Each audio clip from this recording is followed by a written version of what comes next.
And I think we're live. So welcome everybody out there in internet land. This is a recording of a game for the Gauntlet. We are playing Autumn of the Ancients, and it is a game by Jen Martin and John Robichaud, which is a hack of Fall of Magic, the Heart of the Deernicorn game, where you go on a journey, a fantasy journey, except this one is in space. And we'll read the little the little description of the game as we get going. But we're going to be we're playing a fairly narrative-heavy story game.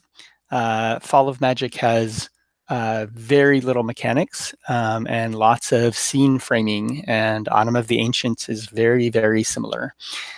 Before I start, I will go around and have my compatriots here introduce themselves. So maybe I will start with on my left. So I'll go starting with you, Christian. Who are you? And take it away. All right. Hi. Oh, real me or in the game?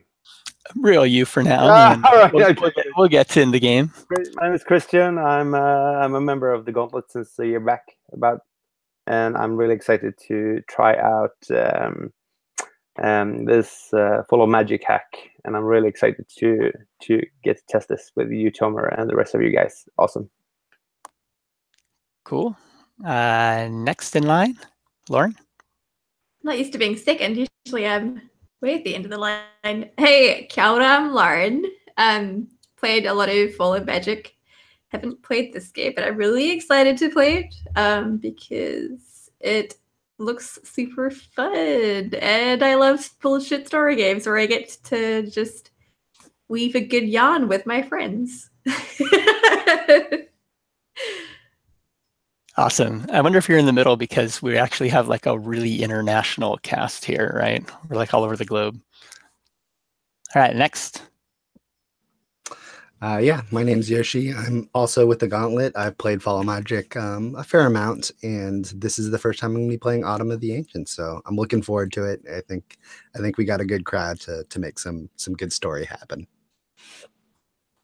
Awesome. And finally, there's me, Tomer or Tomes. I have actually played Fall of Magic a bit, but it's always been kind of like one shots. So I haven't really gotten to play it all the way through so much.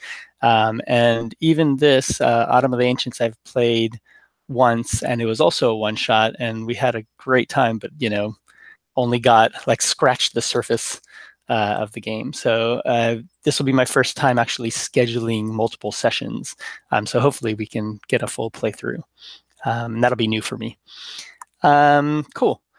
So the first thing, and this is great, we have some players who've never played before, right? Like Christian. So we'll talk a little bit about, as we go through like the character creation and stuff, which is dead easy and very, very simple. What I will do occasionally is like focus in on this other user, which I'm going to do now. If you look at Autumn of the Ancients, there's the little tagline of what the game is about, and we can see it up there on the top of the screen. Ancient technology is dying, and the liminal along with it. We travel together to the Foundry, the liminal's homeworld, where ancient tech was born. So that's all we know about the game so far. Christian, if you're looking at that and you're going like, what's the liminal? Where's the Foundry? What's ancient tech? These are all great questions that none of us have the answer to. So, we'll figure that out through play. And then character creation is the rest of that, right? Choose a name. These are example names. And then choose a role. And you'll notice that the roles, there's kind of like 5 categories, right? So for example, I might choose Ren as a name, and then the role I might choose the assistant of Alpha Station, or maybe the apparatus of Alpha Station, right? Or if I want to go somewhere else, I can choose the trader of the Oriat Federation. So those 3 choices all belong to a location, right? And this isn't so much a spoiler because, anyone who's played Fall of Magic knows those locations there are places that we may or probably will visit during our journey, right? So these are locations that may come up during the travels. In fact, we start the journey in Alpha Station. So, but I'll leave that there for a moment, and everyone can take a look and decide who they want to be. And maybe when somebody has an idea, let us know, because we don't have to be limited to one of each of these things. But if two of us are doctors from Liberty's Landing, that could be awesome, or it could be too much stepping on each other's toes. I don't know. All right. I think I want to be Dwee, the apparatus of Alpha Station. Cool. That sound good with people? Sounds good. Sounds good. Totally poached my apparatus. If you want to be the apparatus of Alpha Station, I could also be the gatekeeper of the Aureate Federation, because I was looking at both of those. That's all good. I was just gonna be cheap and lazy and play my Veil character who was an apparatus. See, good. I'm forcing you to do something else. Yeah. Yes, thank you, Yoshi. What do you say, Also, Lauren? random question. What sort of tone are we gonna go for? Is this gonna be like a bit more gonzo or a bit more serious? That's a very good question. So normally, being the Gauntlet, there's a couple things that are on the table that I haven't mentioned, but are, we're all pros. We've done this many times, but I should mention them. One is the X card. We'll play with that, and I play with a fairly loose X card. It doesn't mean using the X card means you just have to X out content. It just means this is a reminder that we have some kind of, social tool in effect here. So if we want to take a pause or rewind and, take something out, or if we decide, hey, can we really fade to black on this scene where we're torturing little cute aliens, just say it. You can do the X thing if we, if you need to, or you can say X card or whatever. So I really play the X card a little closer to like the script change tool that Bree Sheldon that they put together. So that's one thing. And then the other thing is, of course, the Gauntlet uses, and I know Jason's a big fan of the CATS procedure, right? And I haven't gone through the CATS too often enough so that I have it like, in my DNA. But the basic premise is exactly what you're asking, right? Which is, what kind of tone and other things do we want in this game? So the game is pretty open-ended as far as tone, right? Because it's so narrative. I'm a little bit open here. I personally don't necessarily feel like playing like a super gonzo game or whatever. It doesn't have to be super serious either. I kind of know when I've played with Lauren before, like it kind of, the tone kind of hits where I normally want it to be, like as far as like there's humor, but there's also serious bits that may come up, and that's kind of up to us and where we're moving our characters. But what about you guys? Is there anything that you're looking for or not looking for in the game? My first impression, as someone who hasn't played the game before, is I get the feeling it's sort of a layer of sadness throughout it, right? I'd love to. Yeah, I'd love to see where that takes us. But I don't mean that we have to sit there and cry or anything like that. But more, I like the melancholy of it. So, but anything goes, Maybe Cool. not gonzo, but I'm open. Yeah. Anybody else? That sounds wonderful to me. Yeah, I was hoping melancholic whimsy was gonna be the tones. Awesome. Cool. Yeah. So I think that's great. And thanks, Lauren, for bringing that up. I said that before I tried to pick a super serious character. That it's like, just kidding. We're also like unicorn aliens who are, Gotcha. Cool. And you know, one thing that you know, having played this game, especially as a one-shot many times and with many different players, some of which have not played super freeform narrative games, what I found is sometimes useful is, you know, when we start the game in one form or another, and so there's different ways to do this, but when we start the game, we almost, I find it can be helpful to express a little bit of what our character and also kind of our player, you know, maybe either a rumor or something. What do we know about the liminal, right? Like, you know, and it's possible one of us, you know, especially if we're from Alpha Station or maybe somewhere else, who knows? Maybe we know the liminal really well in some sense, right? Maybe we work for the liminal, right? As we know in Fall of Magic, there's like an apprentice of the magus, right? Does that person know the magus well, or, you know, who knows, right? But, you know, because this thing is not defined, sometimes it helps to, I found that if we didn't do a little bit of something, a lot of times people are very tentative and confused about, you know, how to bring it into the story. And again, some players like that because they've played a lot of these kind of games and play to find out, but some people get a little bit confused by it. So I'm a little bit open here, but what I'll tell you, one thing that's worked well for me is maybe in the either in the very beginning, we all tell each other something we've heard about the liminal. We're not sure 100% if it's true or not. Or in our first scene when we play, which we will play at Alpha Station, maybe each of us, whether or not we include each other in the scene, maybe we don't include the liminal yet, but we talk a little bit about what we're expecting to see there, right?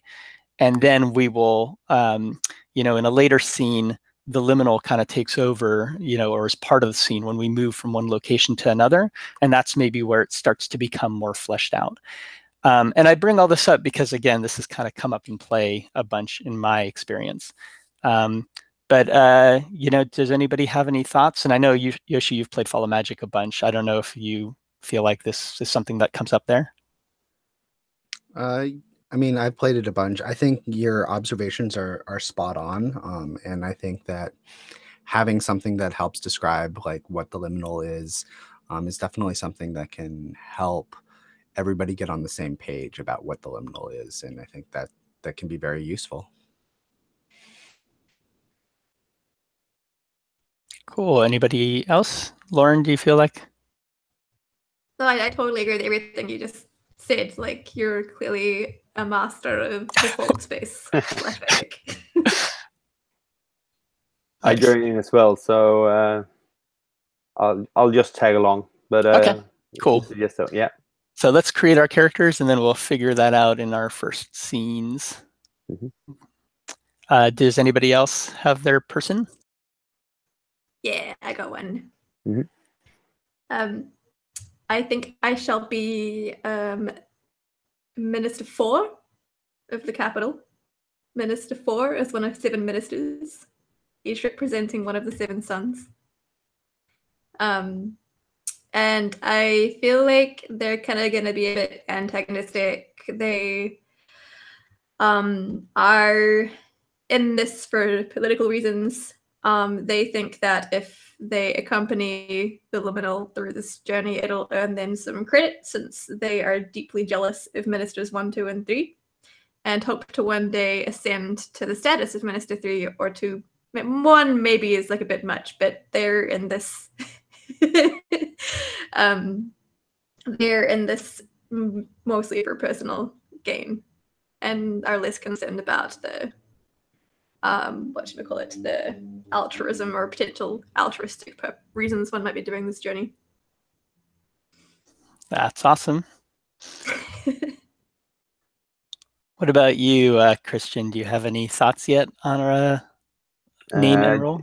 Yeah, I was a little bit unsure how to go about this character creation, but I heard Lauren, so I'll just try to follow her lead. So I'm gonna be Vasu, the specimen of a specimen of Eco Station 01. I guess that's maybe a cloning facility or something where you breed different species that has been dying out in the galaxy, something like that. So I am a representative of our industry. Maybe let's see, not breeding institute, but something like that. You know, like some sort of cloning facility. So I'm a representative of that facilities in one of many stations. Okay, good. I'm in. That's awesome. Yes, you're That's definitely amazing. Yes. Okay, so as often happens, I'm just watching to see what you pick, and then I'll have to pick something in reaction. Okay, I've got it. So I am going to be, I want something easy to pronounce. I like Sesk. All right, I'm going to be Sesk. Sesk is the indigene. The colonist, not indigene, the colonist of Liberty's Landing. And indigene, by the way, it's a funny word, but I think that just means the indigenous population, right? So somebody who's from Liberty's Landing. So obviously Liberty's Landing, wherever that is, has been colonized by some set of people and it has some indigenous population. So I'm going to be a colonist from there. And the name is Sesk. And yeah, we'll see what Sesk looks like when we get into the scene. So let me just write that in the chat. I've put some of our names there for now. And I think the intention is at some point when I have a second, I or one of us will write all these things in that little text box that we have in our little Google drawing, which we'll see in a moment. Cool. I think we're done with that beginning part. Then what I'm showing now is the map. So again, this is what the creators have put together for us, and this is the pretty version, where we slowly spiral from the outside, and you can see in the bottom left corner of the map is Alpha Station. Right now we're really zoomed out, so we can't really see any of the words, but that's okay. We'll fix that. And we're going to go from location to location. And occasionally, I mean, it's a little bit, there's some railroady elements as far as the locations. We're going to go, from one spot to another. But occasionally there's a fork in the road, and we have to make a decision if we're going to go one way or the other. And that'll take us to a different set of locations. And that's why even these locations we're from, we may or may not visit all of them. I'm not 100% sure that they're all at the nexuses. They might be. I don't know. I haven't done that much research. But I think that's the high level view.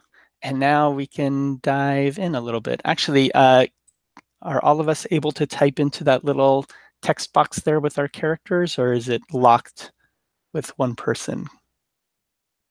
Oh, cool. And I will put my little dude in there as well.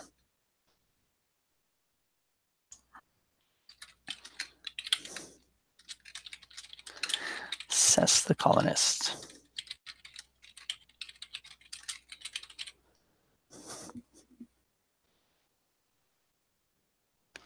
And if nothing else, that's really for us, so we know how to address each other.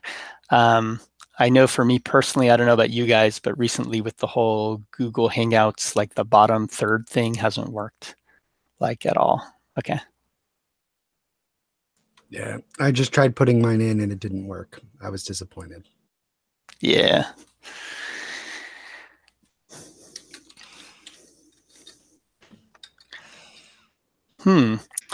We should probably put like some kind of, well, we'll see. We don't have too many characters here. We'll probably be able to remember our character pronouns once we do an introduction or two. But, we can throw that in there too.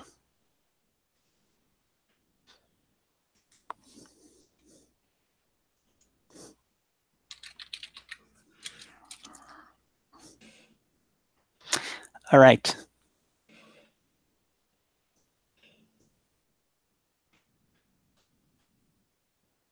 And let's zoom in while everyone's doing this. I'm going to kind of zoom here into the map.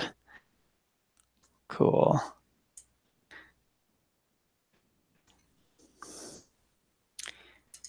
For our viewers at home. So when you look at a location, and this is kind of, especially for you, Christian, because I know the rest of us have played this kind of game at least once. For any of these locations, we're going to see that they have a name and they have a story prompt, right? So this is Alpha Station, and it says, an ancient space station adrift in the glow of a stellar nursery, right? So each of these locations will have a little bit of a story prompt, which tells us something about it. That we can interpret however we like. And then on the right side, you have kind of scene prompts. So what we're going to do is it's a game where we take turns. It's a GM-less game, of course. And in this case, we're going to take turns and own a specific scene. And so when it's your turn, you're basically going to choose your little token, and each of us will have one of these pretty little tokens. And, like let's pretend mine here is, I don't know, the 25 or something. Like if that was my token, oops, hello, what happened? There we go. Oh, there. If that's my token, then I would take it and drag it over to, whichever prompt I want to use. And then I would set a scene there. I may have other people in the scene, so I can tell people like, oh, okay, well, in this scene, Vasu's going to be there, or, and, this is kind of where it is. Maybe it's a lab or a whatever, right? Or a spacewalk or something like that. And then we just start role playing. And then the scene gets cut when I, as the scene owner, decide that it kind of gets cut. Even though I have like final say, we're writing a story together here. So I know we all know how to play nicely. If people have kind of suggestions, that's cool. But, normally your scene is kind of your scene, right? And once your scene is over, we just give it to the next player, and they choose their scene and move their token. There's nothing that prevents somebody from using the same scene prompt if they want to. So there isn't like any strict rules, like each of these only can be used once. I wouldn't worry too much about that. But, obviously it's fun to explore different things if you can, or if you want to. And I think that's it. You will notice one thing, which is the one I went to on the screen. It's the observatory, and you talk about how you got here, right? That's the scene prompt. And then it has this funny little thing where it says plus beautiful or plus eminent or plus stubborn. This is a trait that you're going to assign one of the characters in the game. And it could be yourself, or it could be somebody else. So sometime at the end of the scene, you will give this trait to somebody, and now it's going to be tied to their character, right? They don't really have too much mechanical benefits. They're just things. There is actually a little bit of a mechanical benefit, because there are times when you roll a d6 to see the outcome of a scene in a couple places in the game. And if you can use one of your traits, then you can actually add one, to your die roll. So I guess the higher die rolls are a little bit rare, because I think, and also more maybe beneficial in some way. But I think that's the one mechanic in the game. But that's it. So I keep forgetting I've got two little screens here. Yeah, does anybody have a token that they want? Or actually, I'll just let them grab it when it's their turn. So I think we're kind of ready to play. Before we do, does anyone have any questions? Yeah, I have one there.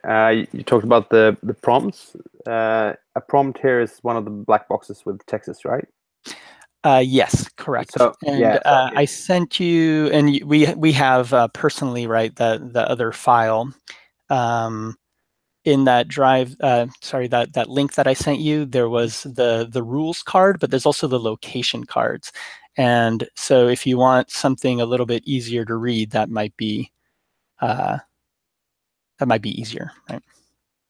I think that's fine. I was just wondering about the prompts, but the scene starts with someone placing the token on a prompt, and then it just evolves from there. And then once we wrap it up, we move on to the next scene, and that could be the next prompt. Is that correct? That's correct. All right. And cool.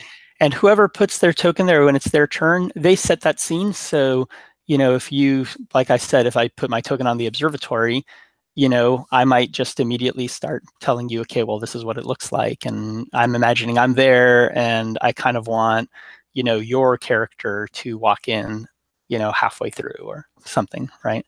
So you have a little bit of loose flexibility there to have the scene kind of work out in that manner. Now, normally in these kind of games, I would go first because I have a bunch of people who've never played it, but I have the luxury now of allowing someone else to go first. Does anybody want to volunteer to take the first scene? I can take the first scene. So I think I'm going to steal these. Oh, I got to click on the other screen. I'm going to steal the small 1 token. Stop zooming. Yeah. The binary token apparatus. I'm going to grab this token eventually and not have it zoom. I think. Nope. Did you grab like the whole map or something? Grab the whole map. That's cool. All right. I think there's a next level of expertise where, like, I set the map up as a background or who knows what, but you know. All right. That looks more or less like what. All right, I bet if we did this like in, I know in Roll20 they have there's that Fall of Magic scroll thing. Like I was considering doing that, but I was also kind of like maybe somebody else had the token selected and that was the problem. But I am taking the the 1 token and I'm going to the bridge. So here we'll see I think anybody else who wants to be here, maybe here as well. I'll let you decide as I kind of describe who I am in that rumor that I've heard of the Liminal. So Dwee is not humanoid. Dwee is an apparatus and is sort of like a robot, but it's sort of like both mechanical and biological in terms of like what they look like. They are appear to be like a dog, so that they are like fuzzy and have fur and have like, if you like pet them, it feels like muscles, like there feels like there, but like underneath all of that, they are a mechanical being. Dwee goes by he, him, like male pronouns. He can also talk. So like if he wants to, but he's learned that most of the time, he's there to be silent and to watch. His original intention, because he is an apparatus, was as a tool to be somebody who was there to watch and look out. So he's got good eyes, good ears, good nose to like sense danger, to sense things that are going on, to notice these things. But also part of the reason why the dog form was picked was something that can be both unobtrusive and like in the background, so people don't really pay attention and dismiss it, but if need be can kind of be a little bit fierce and like let things know that they're in trouble and back off a little bit. One of the things that Dwee does is when people are in distress, will like go up and like bump their head against their side and under their hand to try to get them to calm down. It's one of the things they look out for. It's one of those, they look for those signs of stress to try to calm people down, to try to keep, in general, Alpha Station a calmer place where people don't get as upset, and that kind of helps lower things down a bit. The rumor that I know of the Liminal is that I hear that the Liminal can see and just interpret the floating data that travels through things in Wi-Fi and everything else. They see it as if it were real, and it was there, and they can interpret it and do whatever they want with it. So that being said, on the bridge, I think what it is you see Dwee, who is just like this robot, and it looks super weird because there's like sitting in a chair like a person with their paws on like a desk layout, like scrolling through files of the people who are coming onto this trip, and like looking at all of the different files that the Liminal has arranged on it, and then it just pauses onto Dwee's file as it goes through them, because Dwee is on the trip as well, and Dwee is just sitting there reading all of these things about who they are and what they're supposed to be doing. All the things that they had just said is all just laid out on that file as they're looking at their own file, and they just kind of sit there for a moment looking at it and reading over it, and then they kind of like tap like the arrow that goes to the next file and look on it, and then they kind of like look up and to see everybody else, like to see like on the bridge and so on after that. That might actually just be enough for scene. Yeah, this is good for that was beautiful, by the way.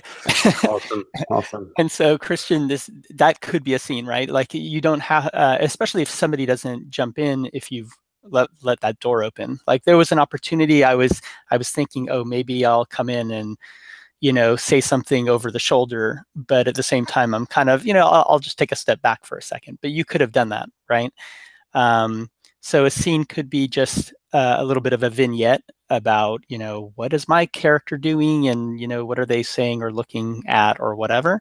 And it can also, of course, be an interaction, just like, any of these games like Fiasco or whatever, where we're characters talking to each other and that kind of thing. Cool. Thanks, Yoshi. I'll go down the line then. I'm going to push all responsibility onto all of y'all. So, Lauren, you're next. Yay. P.S. Yoshi, your character's fucking amazing. And I can't wait to see more of like this awesome, like sweet dog, because I think they're going to offset my asshole I'm about to introduce to everyone. So I think that's going to be a great mix. Oh my gosh, I see what you were talking about, Yoshi, with the coins. Hopefully I'm not going to disrupt space. I'm going to go... I guess disrupting space and time may be part and parcel for the game. Who knows? I'm going to go to the telemetry. Why you serve the Liminal.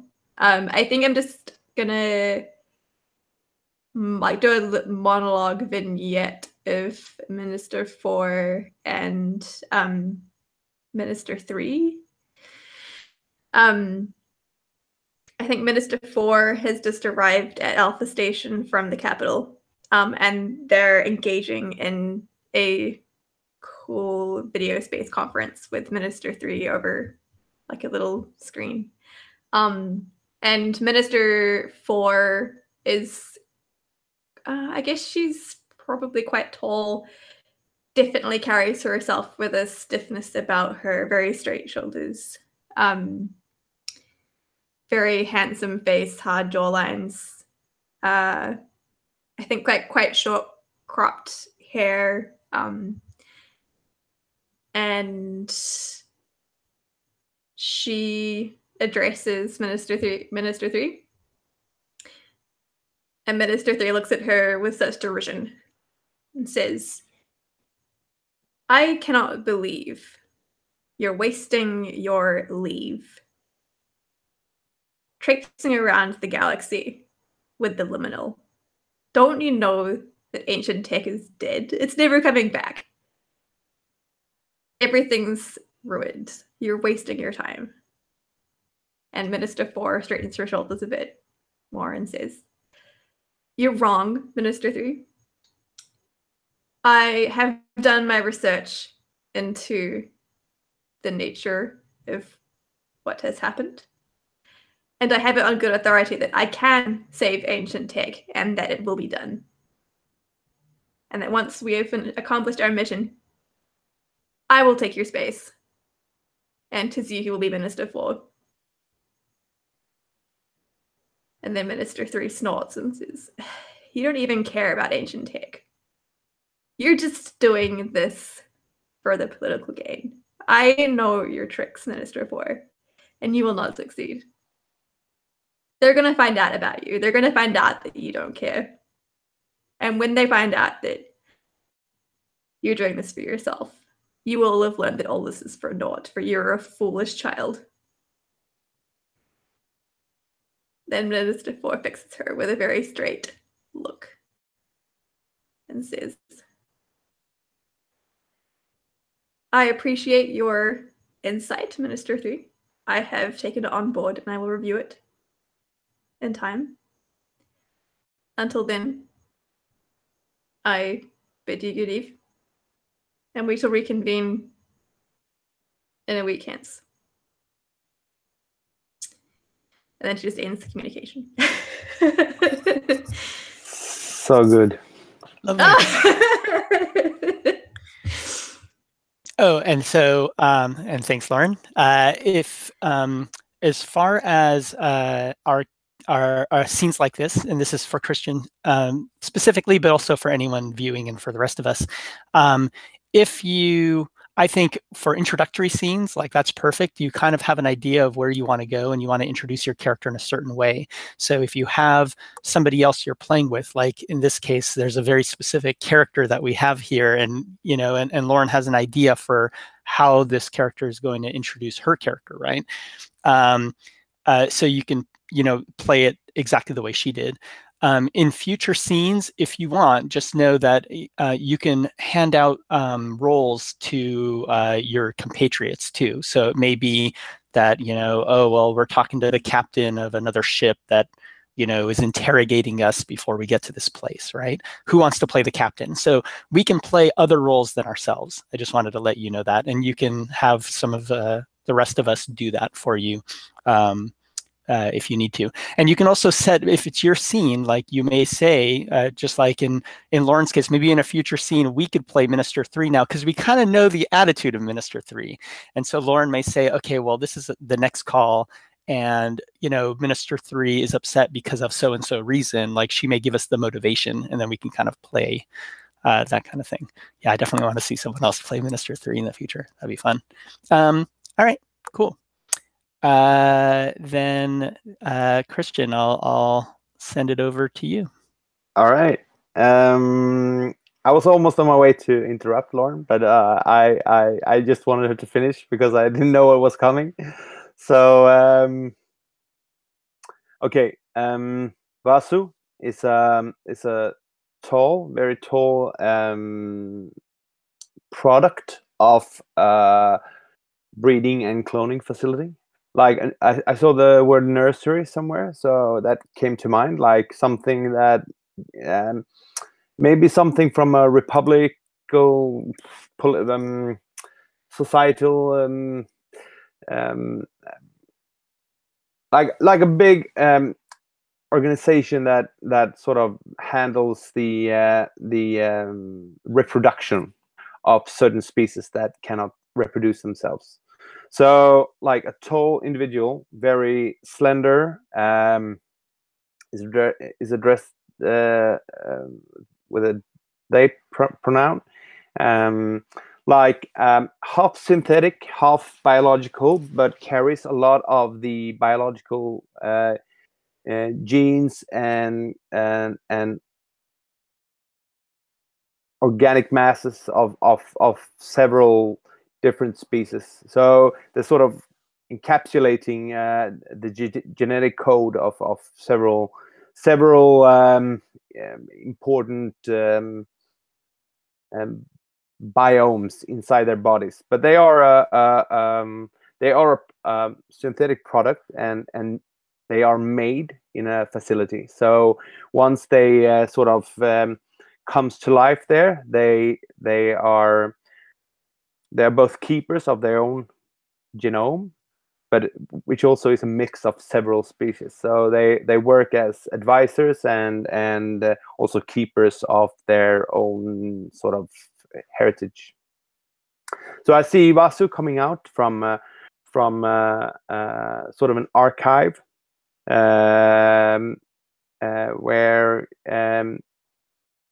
they have spent the last few days coordinating information and their upcoming travels with a few other representative specimens, also from Echo Station. Exits this archive, which is sort of almost like a temple-like huge building with optical sort of optic archives where they store holographically heaps of information.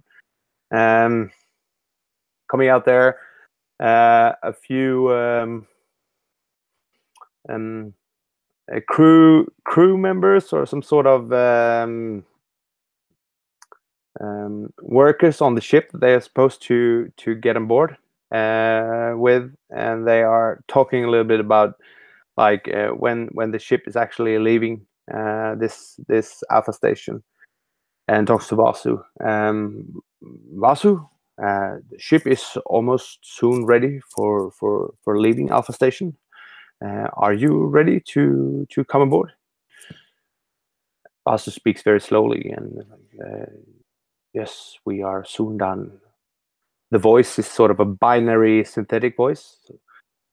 Yes, we are soon ready for departure. We have collected all the data we need for our journey, and we will only talk to the last families that we need to reconnect to before we leave. So we have arranged with our loved ones here to a last goodbye before we leave, just at the bridge, sort of, yeah. And then Vasu turns around and walks down a long corridor with glass windows with an overview of the galaxy, and moves towards the bridge to meet up with the families that they have arranged meeting with. So yeah, I'm not sure how that came up. Yeah, I'm not sure. It was amazing. Yeah, right. That was great. It was great. Yeah. Okay. And Lauren, so in the last scene, Lauren reminded us in the chat that she forgot to throw in a little bit of the, what is the rumor of the liminal, you know, like a little hint of what this thing is. So I want to work in hers into my scene, but was there anything that you wanted to add around that? And also, yeah, Yoshi's reminding us the token, like moving it to a story prompt on the map for your scene as well. And you know, if there wasn't a specific one that you used or thought about, that doesn't really, you know, obviously this game's a little bit loose. So the game's really here to give us a little bit of structure if we want it. And in fact, if you look at the story prompts as well, right, like one of the ones here is like the bridge and your picture in the liminals file, right? That's what Yoshi saw, you know, and he used that prompt to you know, flesh that out. But yeah, all right, cool. I did something else there with my scene framing, but I guess I was aiming to sort of intersect with someone else. So maybe I was subconsciously driving my scene towards Yoshi's or Dwee. Dwee, was it? Yeah. Should we continue from there, or is there? Did you want to have the scene on the bridge where you walk in? Yeah, we can do that. That would be cool. So continue. Yeah, all right. So Vasu is slowly gliding down the corridor and enters the bridge. The doors glide open, and he it takes a few soft steps into the bridge where Dwee and a few other operators are sitting. Maybe, yeah. Dwee, we are ready, and the archives have been we have transferred the last data from the archives. We must only make our last goodbyes before we leave, but then we are ready. Dewey just kind of is like sitting like a humanoid would in this chair, because that's what was meant for looking at this table. Just kind of like looks at you, and then like does like that like a nod, but from like a dog, and then like presses a paw onto the thing, and you can see the terminal go from like full of colors and files and things like that to like just like a matte black, as everything like gets dismissed off of it. And you can see Dwee like kind of like shuffle off of the chair, back down to all fours, and just kind of looks up and then like speaks, and you hear it in like a very robotic voice. Like it's not a dog voice, it's not a like mechanical, or it's not a biological voice or anything like that. It's definitely like a synthesized robotic voice, from inside their throat probably, so it still has the same thing. It says, your information has been noted. We're still waiting for Sesk, the last one, to join us on this journey, and once they come, they will be here and we can go. We can lift off from this place, but until that comes, please be welcome. Enjoy the habitat. Enjoy all of the areas. If you would like, I can accompany you down to the habitat where you may enjoy some refreshment while we wait for Sesk. Thank you very much, Dwee. I will make my last. We will make our last goodbyes now, and I will meet you up in the habitat. Many thank you, and see you soon. And I come up to you and just kind of like rub up against your leg, and then like step back a little bit to give you like a little bit of space, and then like walk towards the door, sort of escorting you, like as this dog kind of like leading you on a walk towards out where everybody else goes.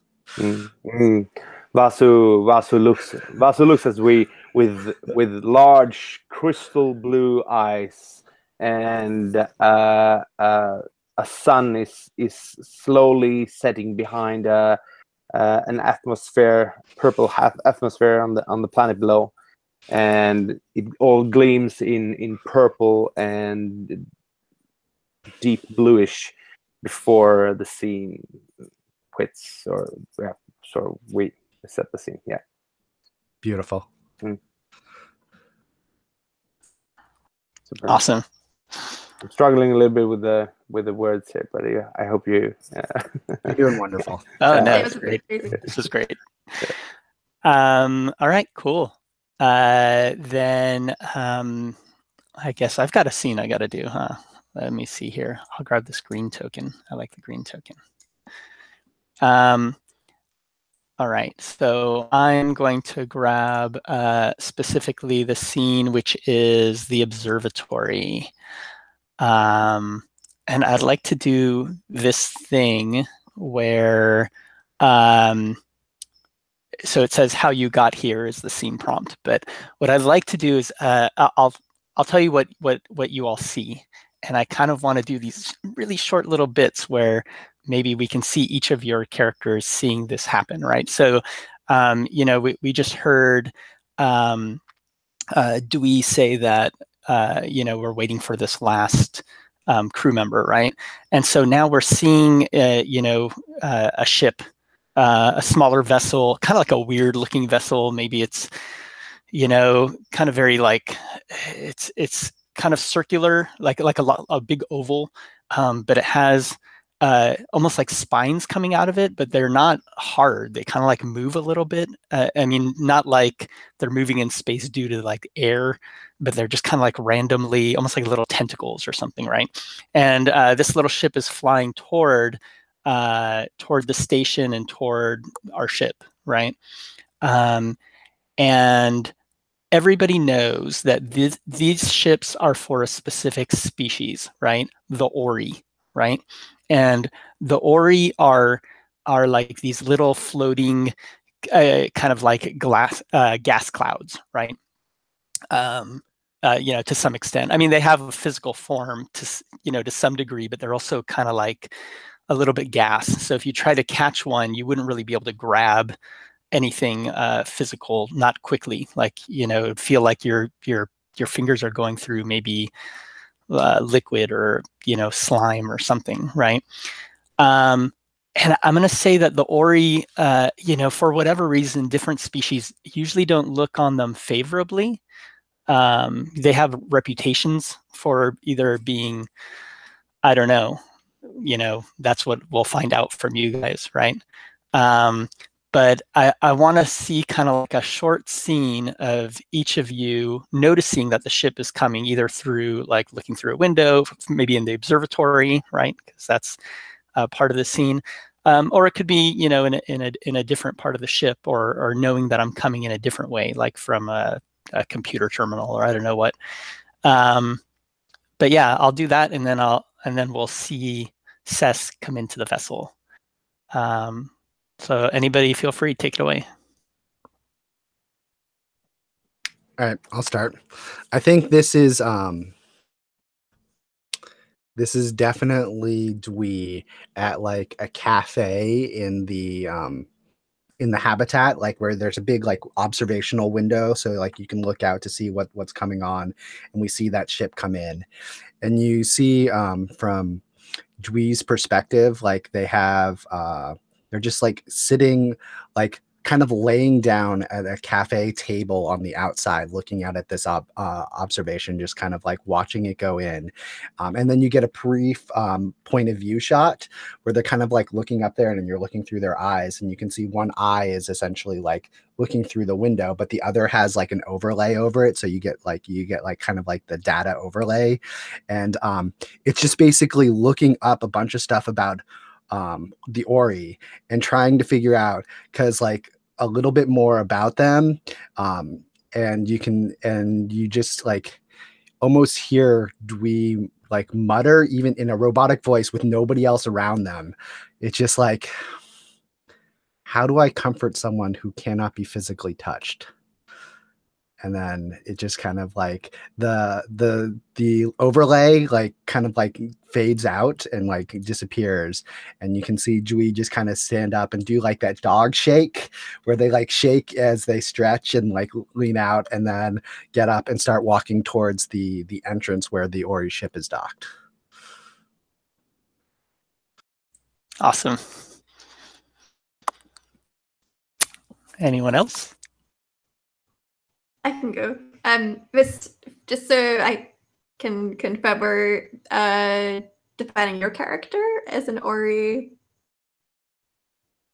Is that correct? So, my character will be a colonist, so it's going to be a kind of a combination of things. But yeah, like at this point, we don't even know who Sesk is, right? If Sesk is an Ori or just coming on an Ori ship, right? But I think the ships are so unique, and because the Ori have whatever reputation they do with different people in the galaxy, like there's already just seeing the ship as like or maybe there's excitement. I don't know what you feel about the Ori, but awesome. Oh, cool. That helps a lot. Thank you. I think this is like a flashback to an earlier chunk of conversation between Minister 4 and Minister 3. I don't know if someone wants to play Minister 3 in this tiny flashback. I'll play Minister 3. Do it. Yes. And I think I think this is Minister 3, like, I think it's going to be quite a short scene. I think it's just Minister 3 breaking the news to Minister 4 that there was, like, they've received records of just an RA ship coming into contact with them kind of thing. And I guess, like, just gauging Minister 3, Minister 4's reactions on that. If that sounds good to you. Sure. So this is the first time that Minister 4 and Minister 3 have seen an Ori ship, or just Minister 4?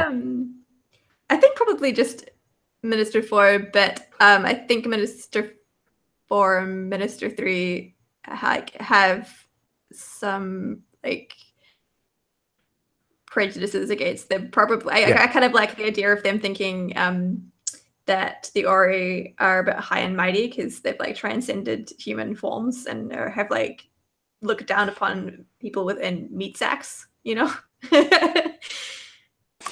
Yeah, so I'm like, Minister 4, I don't know if you have ever met an Ori before, but just be aware that they are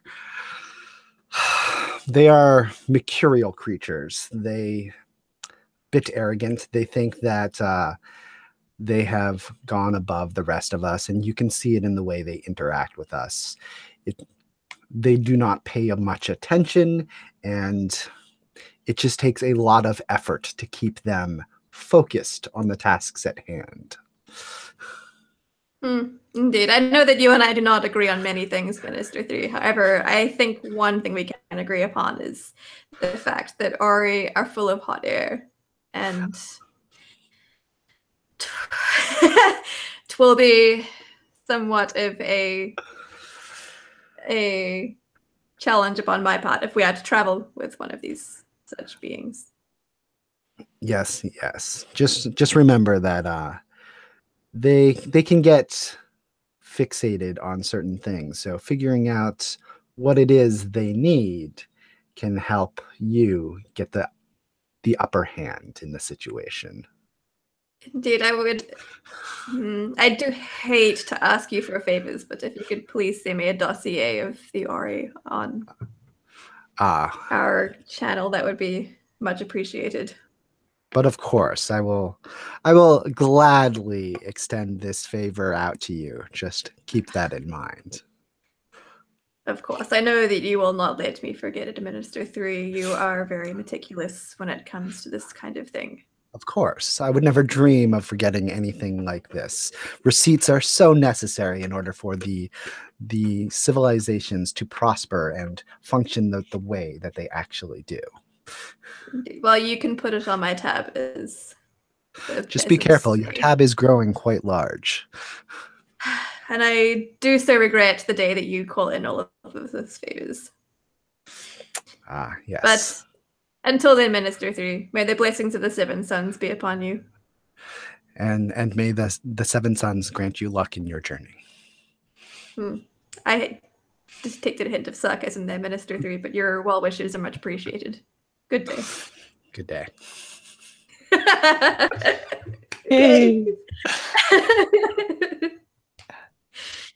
Yoshi's like, Tomer, you're cheating. You're making us do all this work.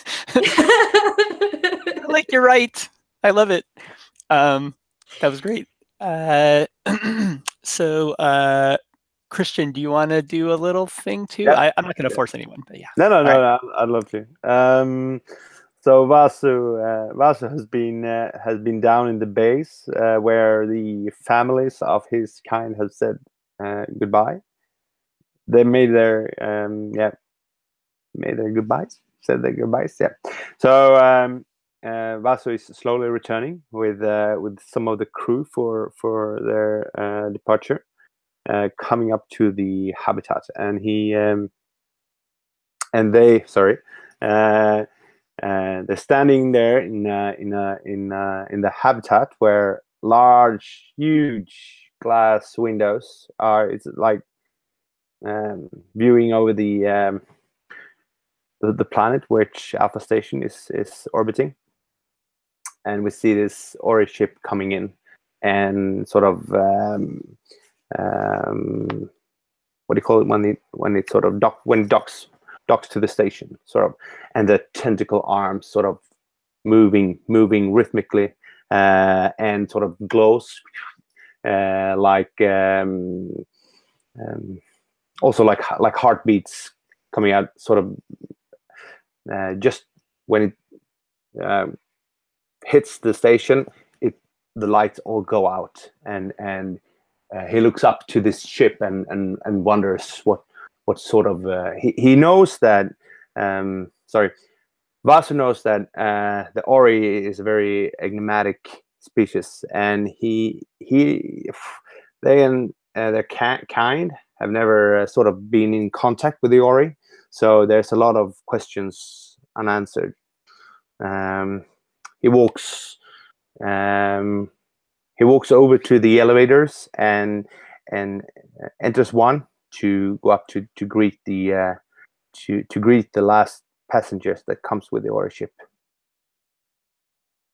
Yeah. Awesome. All right, cool. Then, and in this scene, anyone can be in it. Obviously, like, we'll see the ship dock, but it sounded like some of you were going to see that happen.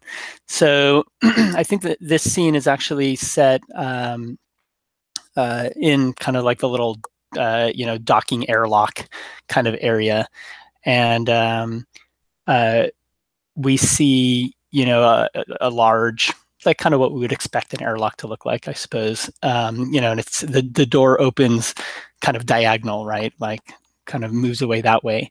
And as soon as it does, like behind it, normally, when a ship docks, there'll be like light, right? From the other hallway, right? From the other side of the ship. But as we saw in the last scene, right? Like when the ship docked, like it kind of just went dark. And we kind of see that as well, right? The door opens and there's just darkness, and kind of like a maybe like a deep glow, like a dark blue kind of glow a little bit, as our eyes adjust to that. And we see a couple of the Ori float out, and they're not very big, right? I mean, they're gaseous forms, but maybe they're the size of like a human head as far as like the actual gas bubble. And then from there, it almost looks like a jellyfish in a way, right? There's like little tentacles floating around it, but these tentacles are also kind of gaseous, right? I mean, this thing does have a form, like it doesn't just dissipate, right? But it's not a solid form, right? And so there's a couple of them that we see start to give off a little bit of a glow, right? There's one which is kind of like a deep pink, and one of them is a little bit of an orange, and they're heading toward our ship, toward our Alpha Station in this case, and but they stop, right? They don't cross the threshold between the airlock and Alpha Station. And that's when we notice there is a cage down on the ground, right on the other side of the airlock. And that cage has a little, and it's a short cage, maybe about human like waist height, and like a square cage with bars, and there's a little creature in it, right? And it looks almost like a monkey. It would be your first impression, right? It's got, 4 limbs, kind of, and it looks like it has a tail, right? So it looks like some kind of monkey type animal, and like a long tail. Maybe it has hair, but it's kind of hard to tell. It's not a fuzzy creature. It has really big eyes, right? Like huge, like half of its head are these very big eyes. And, we even hear like 1 or 2 little squeals, right?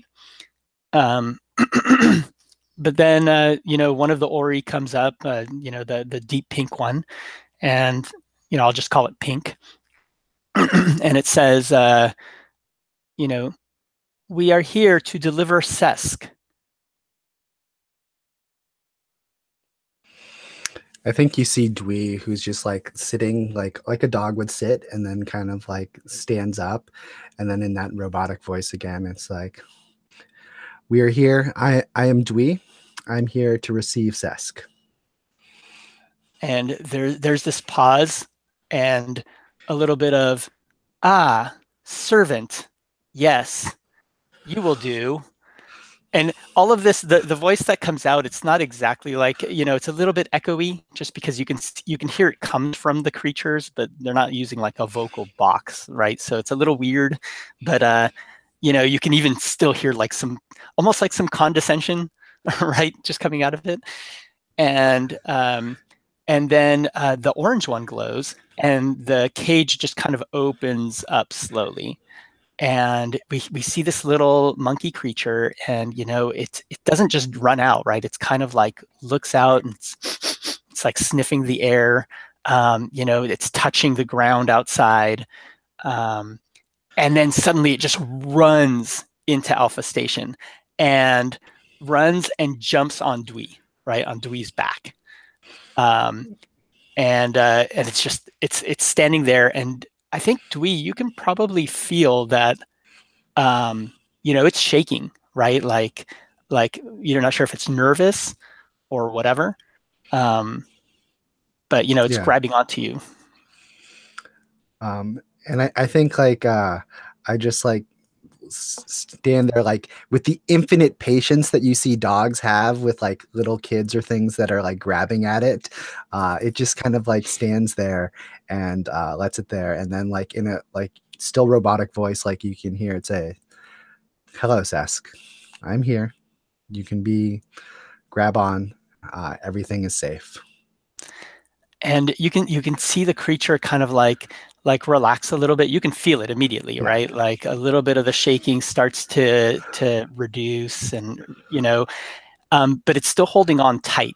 And that's when we see one other. So we saw a couple of Ori, right, floating in there, and there's one more that floats in, and it's maybe like a slight green hue, and it comes over and floats. It's the first one that's gone over the barrier, right, and comes into the station itself, and it floats over right on top of the toward Dewey, and it gets on top of the head, like very close to the head of this creature, right, and at that point you feel the creature stiffen, and then it kind of like lets go and gets back on the ground.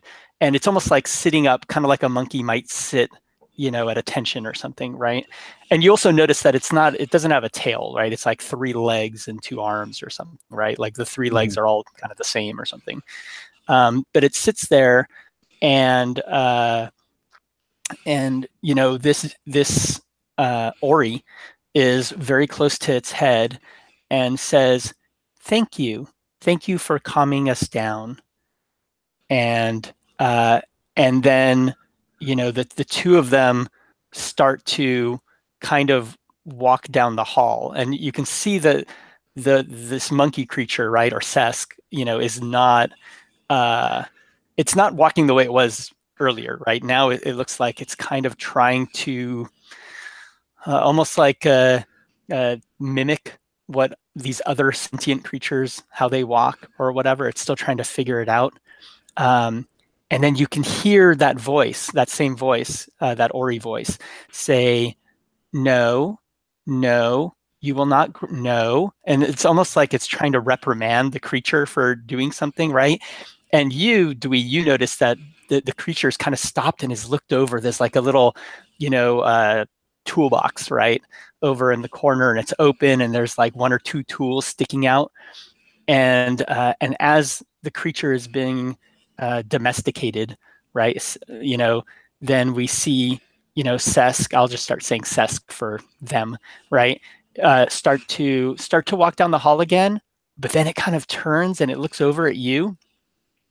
And I was gonna say, like, when it turns to look at me, I kind of like kind of give it like that half nod and like walk up towards to it, and place myself in between like the line of vision of Sesk and the toolbox, and I kind of like look at the monkey creature and then look up at the Ori above it, and it says, "You're the first of your kind that I've ever seen. Which do you prefer, that I look to the face above or the face below when I address you, and like going back and forth, not knowing which to look at. Yeah, and you hear that Ori voice say, I think it would prefer that you looked at us in the eyes. And so Dewey like looks at the eyes of the monkey creature down there and says, there will be plenty of time for exploring and learning new things. But right now, we have some other people to meet. If it would be easier for you, you may ride upon my back to get there, if that is something you would prefer.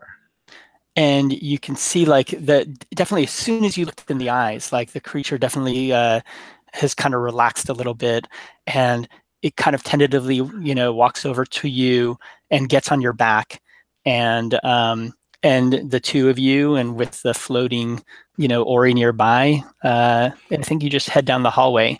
But just before we see that scene end, we see that the creature has grabbed one of the tools and is holding it behind its back, right? And so I think I'm going to give myself the trait stubborn. Cool. I think like as we see like fade out on that, you can hear Dwee just like giving like almost tour guide of like what's here and what's going on. Like this is the cafe and this is what this is and this is what, like just like going the spiel of like introducing as we go through. That's perfect. And like as that happens first, right? As you start to hear this tour, as you see these three creatures walk down the hall, and that's when you see the little monkey creature kind of like look back at his back, and he's got this thing in his hand, and he's like, "Yes, I got it." Awesome. I think if I may, like we definitely get that little shot of M4 witnessing this this duo wandering around the place and saying to sort of, no one in particular, the audience, this is ridiculous. I was informed that we would be traveling with a crack team of experts to ensure the safety of aging technology. I am not a pet sitter, and I will not be transporting this menagerie of fools on this undoubtedly failed mission. That's awesome. And that's right when you see like the airlock close and this weird ship fly off. Like they don't even care. Awesome. All right, cool. So I think we've done one full round of play. And just to let everybody know, I think it's a good time to maybe we'll take like a little break, and then we'll come back in like 5 minutes or so. And then when we come back, we'll do what the next kind of scene looks like. So in between, we've played scenes in a location, but then we're going to play in transit from one spot to another. So why don't we take a short break? And right now it's almost the half hour. So why don't we come back at 35 after the hour? Just so you guys know, I put a picture of what Dwee looks like, what type of dog. It's up by the names. All right, cool. Cool. See you soon.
We haven't described what the liminal looks like yet, have we? No. Okay. There was did you see Lauren's message though? Which one? Do you want to take it away, Lauren? Which message? The one in the text about the liminal. Oh. Maybe what we can do before we start the scene, we should do like a little bit of like, we can each share what we know about the liminal, right? Since it didn't, like, the scenes itself didn't really come through, I think. And this is, I'm definitely a fan of making it still a little bit vague. So there's room, it's any of those, like, leave your map with lots of empty spaces. But, I think the way most games I've been in, it starts so vague that people just don't know what to do. And then they get like paralysis. And yeah, totally. Wait, sorry, which text were you referring to? I was talking about the one where you say, I was thinking the liminal is partial to some kind of highly alcoholic beverage aged in an oil cask.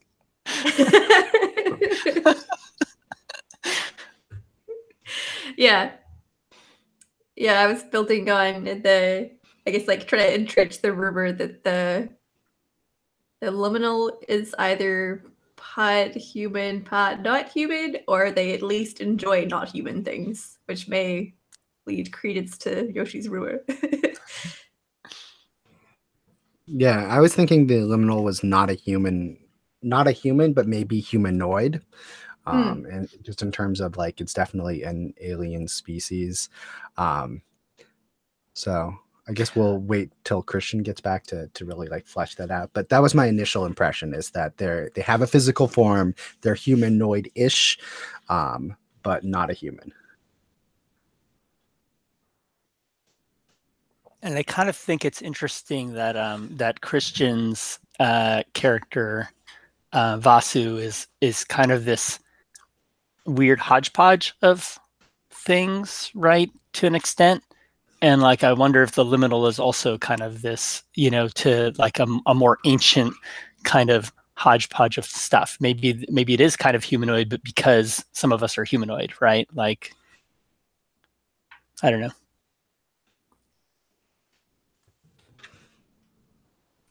I think that it's super neat. Oh, FYI, he sent me a message saying he spilled his coffee on himself a little bit, so he's cleaning up. No. He'll be like a minute late. Okay, that's fine. That's perfect. This game is so good, by the way.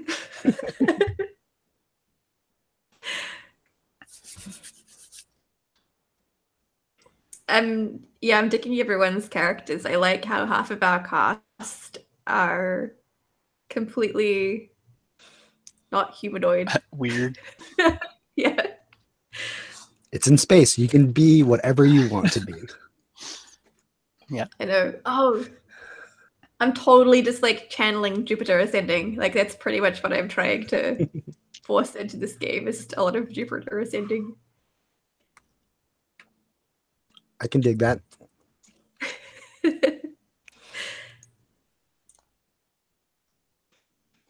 Sorry for that. Christian, are you okay? I Yeah.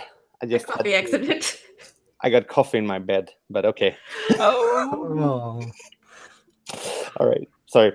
Never mind. Sorry for being late. No problem. No problem.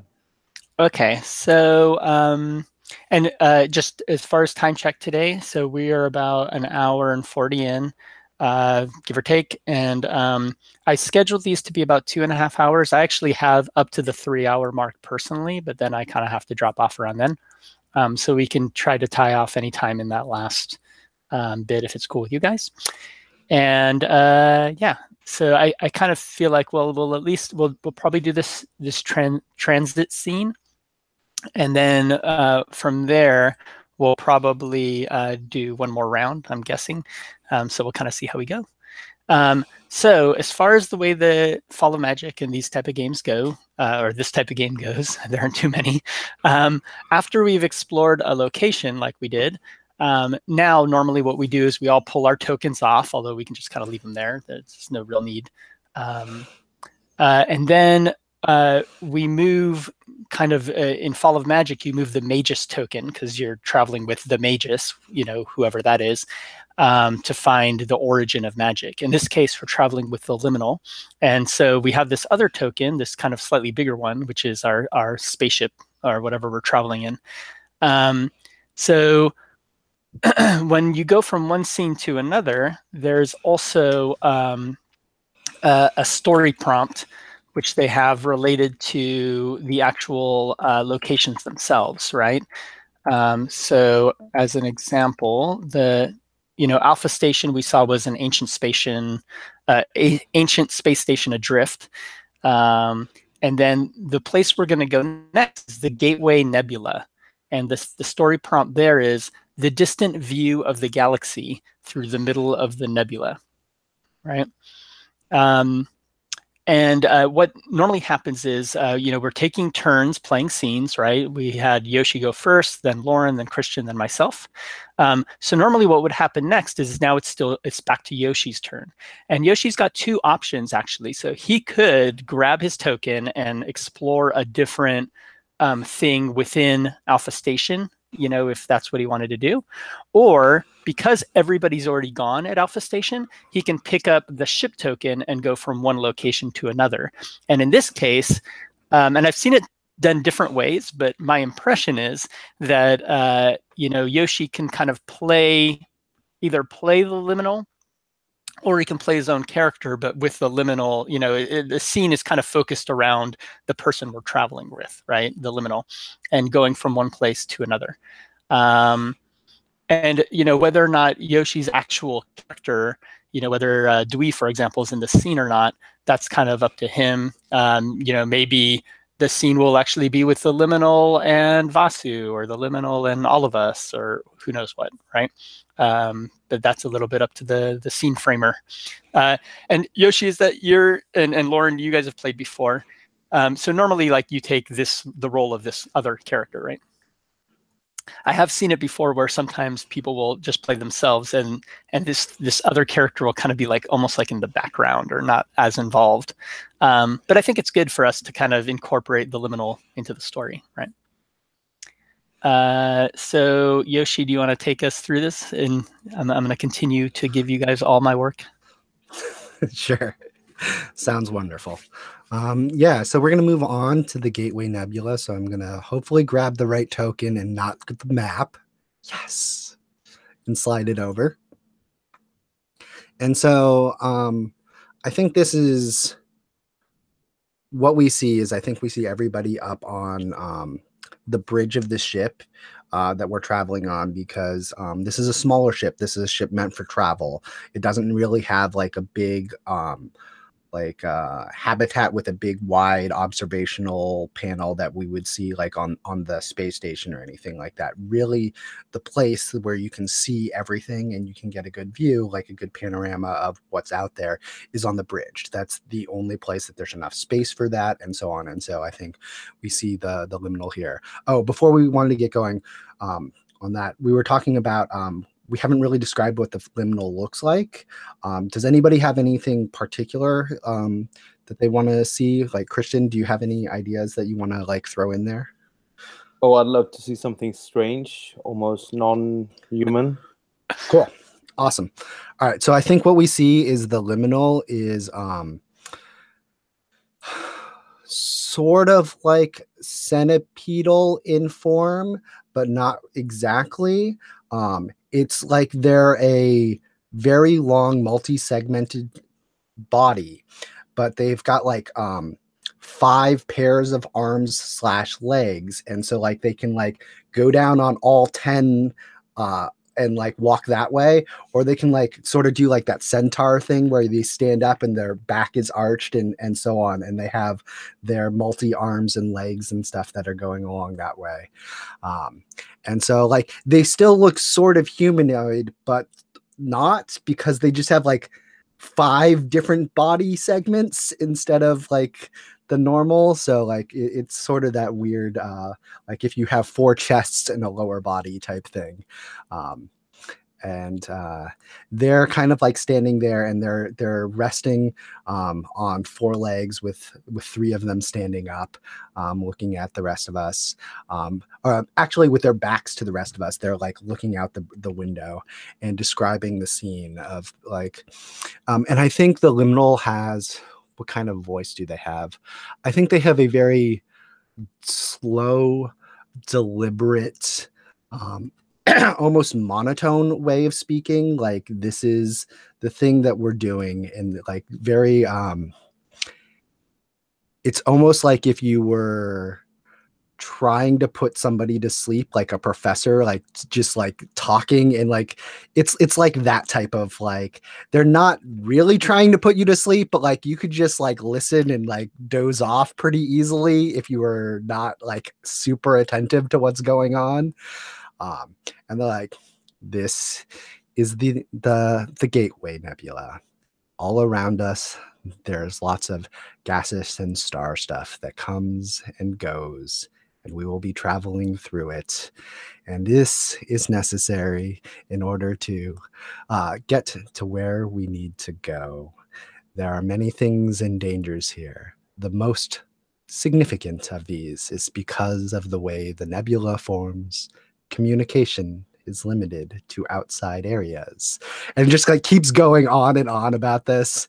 And like everybody, like you can see like Dwee just like kind of looking at it, because Dwee has heard this before, and just is sort of like you can see the dog almost like, even though it's like a mechanical thing, just like sort of like semi nodding off, and kind of like looking up at it. Yeah. And so that's kind of the scene we get as we pull into the nebula.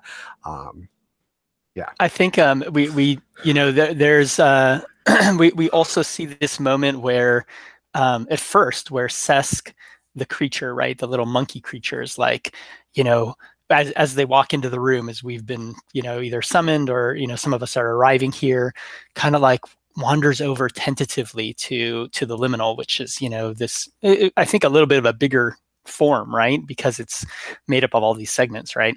And, you know, kind of like tentatively kind of crawls over. You can tell very low to the ground, kind of like, I'm going to be safe and, you know, not get the attention of this possibly big predator. And comes up to, you know, one of the arms and kind of like, you know, wants to touch it, right? Like wants to experiment with this thing. And we hear the voice say, "Do not touch it. No." And it's always very much talking like to like a little animal, right? Like doing the pet training thing, right? And, you know, we can always see that the creature kind of reacts to it, and, you know, will kind of back off a little bit, but then kind of wants to go again, you know, like, you know, just keeps trying at it. And you know, finally the little Ori kind of like floats over to, this is the first time you see this happen, where the Ori actually lands almost on the head of this little monkey creature, right? And is just kind of like sitting there, kind of floating. It almost looks like the creature now has this weird crown, right? This kind of like greenish glowing crown. And at that point, the creature kind of, it looks like it's more in control, right? And Sesk kind of moves back, and and you know, what we see is that Sesk actually starts to interact with the Liminal in some way, right? So the Liminal is talking about the stars and this and that, the gas, and Sesk is like, "Oh, that's interesting. However, I thought," and actually contradicts the Liminal a little bit and says, "I mean, that's not really a gas, is it?" And, you know, talks about some space thing, which, you know, isn't as simple as the Liminal's making it out to be. Yeah. Yes, if you want to be pedantic about it, it is not technically a gas. There's not enough gravity out there for it. But it is a simple enough approximation for all that are here. Yes, simple enough, inaccurate approximation, correct. But that isn't that what all science and communication is? It's about getting the point across. There's this long, like, that kind of like human but it's just kind of like a buzz sound, right? And we don't really know.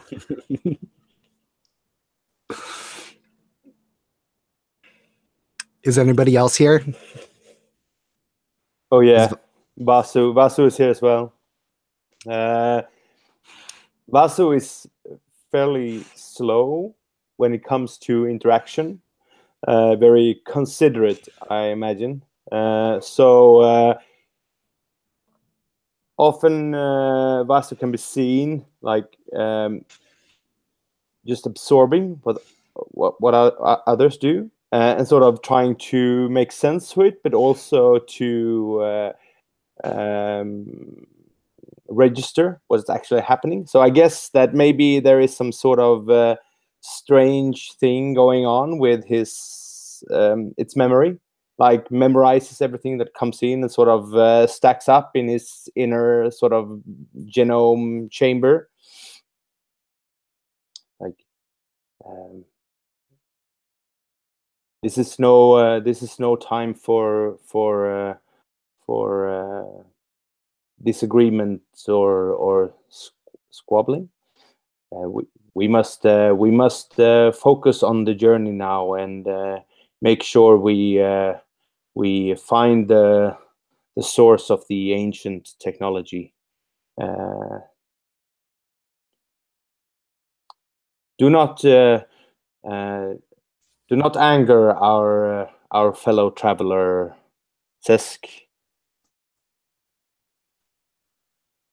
We must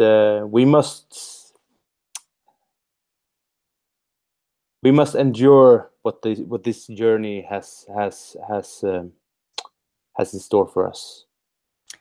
And I think we hear Sesk say, Vasu, you're absolutely right. We must get to the journey. We only have, there's a pause, 3 days. And there's just like, there's this moment in the scene where like nothing's happening, right? Like there, and I think that's as close as we get to Sesk making like a joke or something, right? Awesome. I think Minister 4 is there, but this is the first glimpse we get that Minister 4 is perhaps not wholly interested in the journey. And now that they've seen exactly who's on the journey, they're even less impressed and are kind of worried that Minister 3 was right, which is all kinds of grating because holy fuck. Like, there's a monkey and a dog and this odd, strange guy who speaks very strangely. And you see Minister 4 like on their like sort of space, like some sort of like display screen in their palm, and they're kind of like swiping and doing a bunch of like different hand gestures as they're playing like the sort of space version of Candy Crush or like some kind of like really cheap, pointless game, while the Liminal is like trying to show us all the wonders of space in this galaxy, and then 4 is just like, yes, gases. Very interesting stuff. Very interesting. I think in the downtime, you see Dwee just kind of like look up around as the conversation happens, and there's that moment of pause. And Dwee just comes up and like rubs them against the leg of Minister 4, and just like kind of like nudges his head like up against them to try to get them to pet him, like absentmindedly as they're playing. And I think like on instinct, like Minister 4 puts a hand down and like scratches scratches Dwee like right there where dogs super like right on the top of their scalp. Yeah. But yeah. And yeah. And I think after that, like, so that happens, and then like you just see the Liminal like turning back towards Sesk, and it's like, see, now who's the one who is intentionally making things an approximation? Days are relative. Nice. I think we hear again that buzz sound, that zzz, like and you know what? I think at that point, the Sesk, the little monkey creature, kind of suddenly gets up, and you can tell when he's totally in control and he's not, right? And this little creature is now not in control and just starts kind of like running off to one corner and then another corner, and actually jumps up to the counter where whatever screen Minister 4 is playing on, kind of jumps up and, like looks really closely at all these little shapes and kind of like tries to grab out them. So he's kind of like in Minister 4's face and she can't really see like the screen or whatever. And you see Minister 4 like recoil a bit as this creature has invaded her space, and she does the whole like, get out of here, what are you doing? This is not for you. This is for people. And we definitely hear like a little screech, and it kind of like runs off somewhere, right? That's the last we see of it in the scene. It's fine if you want to steal it, because you're stubborn. I'm totally fine if you wanted to abscond with her iPad or whatever. Oh yeah, I think that'd be great. Yeah. And you see like it's down under one of the benches, right? It got the little iPad thing, and it's kind of like gnawing on a corner or something. Yeah. Trying to figure out like, how do I open it? How do I eat it? Whatever. I think you see Minister 4 about to like react, but then looks to the liminal and realizes it would not do to lose one's shit at this quite adorable creature, and kind of just like the and then sort of withering sighs, they like resign themselves to the fact that they've lost that device. It's gone. Like it's gonna come back gnawed and chewed upon. I think just before the scene, like that's the resignation in her head, right? But just before that kind of comes to pass or whatever, we actually hear something being placed on the table next to her. And if she looks over, she'll see like there's a little hand kind of putting the iPad there. And we see the creature looks more in control again. And you just hear, apologies. I'll make sure we don't do that again. And then it kind of like walks off a little more proper. Oh my god. How does it look when this little monkey-like creature jumps off or make a quick sort of sidestep or move? How does it look when this Ori is sort of following? Is it coming like a gaseous sort of? You said it had a gaseous form. Is it sort of tied to the creature with tentacles, or I think in the first scene we saw it was floating near it, it kind of float around it. But I think starting from this scene, we're going to see that the Ori is actually just floating on its head. So it's almost like a little crown, like a floating, amorphous crown on top of the Ori's head. Cool.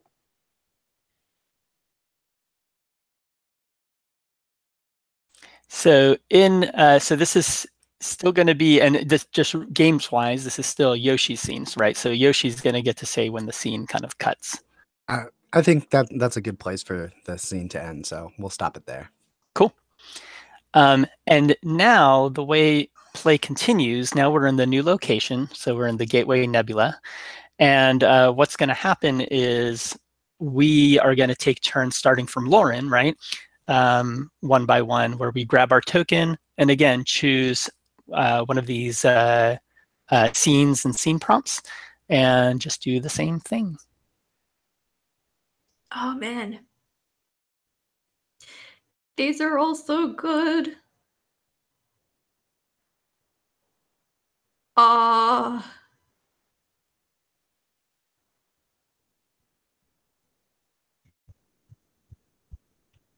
kind of want to share a meal with someone. I just am dying to. I know it's my scene, but I'm just dying to learn more about you, weird people.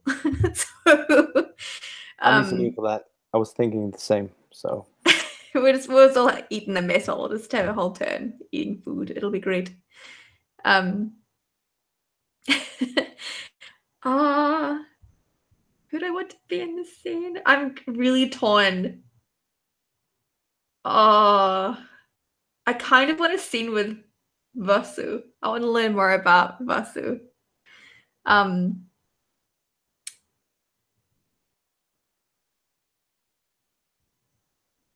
Yeah. So I think I was imagining this scene taking place at whatever mess we have. I imagine perhaps we have one of those ships that like replicates whatever food you want, kind of thing, from a little space dumbwaiter. So which is great because we've got such a wide cast of wonderful people. It makes sense to have something that can replicate food that is palatable to your people. I think I like to think the scene is Minister 4 has just materialized their meal. It is rather plain on the face of it. I think it's kind of just like a bowl of gray. Like it's enough nutrients to get you by, but no effort has gone into making it taste like anything good. And Minister 4 sort of like scans the other people who are eating and then sees a spot next to Vasu. Vasu's, and go. No, you yeah, go. Vasu is already sitting there with a high glass of transparent drink. It's not water. It's light. It's very light blue. It's not towards turquoise-ish, something aquamarine, something like that, but still very light. And he sips it from a long straw. It's like just looking straight ahead, and it contains everything that his quite strange body needs. It's a sort of also like Dewey, sort of a mix between synthetic and biological tissue. So I guess there is some sort of outer frame with synthetic mechanical sort of body, but with an inner core of biological stuff. So he needs to feed that properly with real nutrients. So it's sitting there, and when Minister 4 comes sitting down, so, oh, welcome, Minister. Please have a seat. Thank you. So how is... Yes, please. Well, I am adequate. I am very pleased to see that we're on this journey with such upstanding people who look very capable of doing their jobs. And I think that this journey will therefore be quite a success. Yes. How are you feeling about this? Many mysteries are to be resolved, I think. But yes, my hopes are high, but there are so many risks with us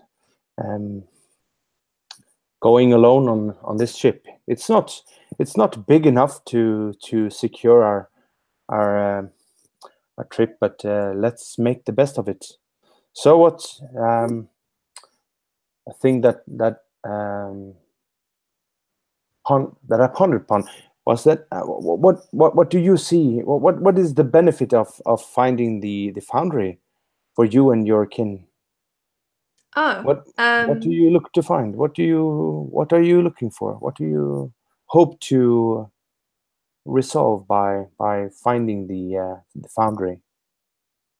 I'm glad you asked. For you see, I come from the capital. May the blessings of the Seven Sons be upon you. Oh, thank you. And I am afraid that with the decline of ancient tech, our sons are also declining, for they rely upon ancient tech. So I've heard. And so I have valiantly come upon this journey to ensure the sustainability of my planet and its people. How about yourself? Your destiny looks much like my own kin. Our systems are in decline, and we seem to need new technological insights to be able to keep our heritage safe from the entropy of time and the future. So And is, I think, like kind of jokingly, Minister 4 doesn't usually joke, this is quite rare, but jokingly points at your glass and says, is this beverage part of your heritage? Is it some sort of fancy local cuisine? Oh, I have heard of cuisines. I have never had the opportunity to enjoy one. This is what I need to. This is what my body need to be able to survive. But I cannot enjoy what you call food. Wow. But does it taste like? it looks beautiful. Maybe not that, but still, the images I've seen of buffets and Can you? I'm curious. Can you not eat food, or may you just not taste food? My body is not built for consuming food, as you call it. The genetic mass I bear within me needs sustenance of another kind. So this beverage is what we call the liquid of life at the Echo Station. You wouldn't probably see it as more as a cheap liquor. Maybe I wouldn't even think you would enjoy it. So would you? May I taste? Of course. And I hand over the glass. I'm curious, what does it taste like? For like, what sort of flavors does it evoke on Minister 4's tongue? Some maybe a very, very sour, very very sour, very, very sour, like a bad lemon maybe. And you Like definitely get bad lemon, yeah. You I think the grey food that Minister 4 eats is so bland that this sucker punch of sour lemon to her face makes her do like that recoil really sour, like, ooh. And she pushes the You look funny, Minister. How does that taste to you? Tis an acquired taste.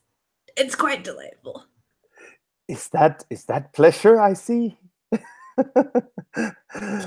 Maybe I just need to try a little more, and I'll get a taste for it. But that is quite potent. Oh yes, it is. It is. It's everything you need to survive. It tastes like it. I think you see like Minister 4 go back to like the great slop, and like, you know how you taste a thing and then you eat your food again and the flavor's completely changed because now your tongue is like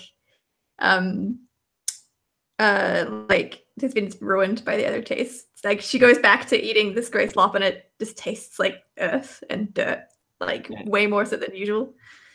Very good. So and then Basu asks, so if our journey comes out successful and we find what we look for, what will happen to you and your kin? Will you start a new era or cycle of existence, or what will happen? I hope so. And I do not make a habit of expressing my opinions to people. However, I feel like you're a trustworthy sort. I do see some benefit to the decline of the Seven Sons.